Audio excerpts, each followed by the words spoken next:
నమస్తే అందరికీ. ఈరోజైతే మన తోట పనిలో గడ్డి పట్టిన నేలని నీట్‌గా సదరం చేసేసి ఆకుకూర ఇత్తనాలైతే వేసేసా.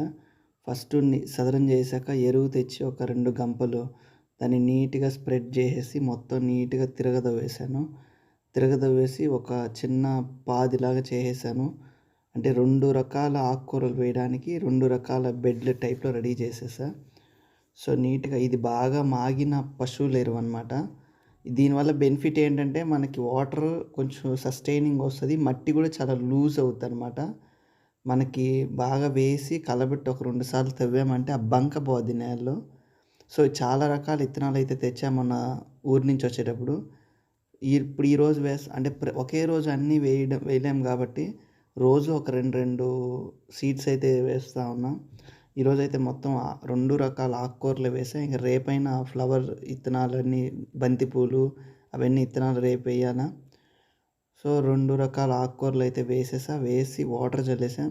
మనం ఎప్పుడు కూడా ఇత్తనాలేసేటప్పుడు ఒకటే గుర్తుపెట్టుకోవాలా.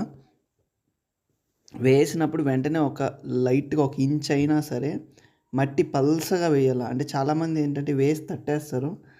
అలాగా వెయ్యొచ్చు కానీ ప్రాబ్లమ్ ఏంటంటే సీడ్ అంత ఈజీగా రాదు.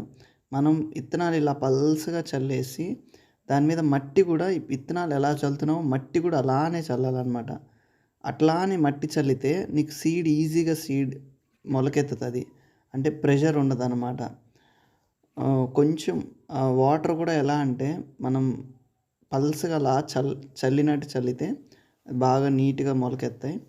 సో, తోట పని అయిపోంగానే స్నాక్ అయితే తినేసా. ఈరోజు మంచూరియా చేసుకున్నాను. నిన్న గోబీ చేసుకున్నాను కదా! ఈరోజు మంచూరియా చేసుకొని కొంచెం యమ్మీగా ఇంకా వర్షాకాలం కాబట్టి మనకి ఇంక ఫుల్‌గా స్పైసీగా తినాలని క్రేవింగ్ వస్తది. తినేసా. ఇలాంటి వీడియో. Happy gardening.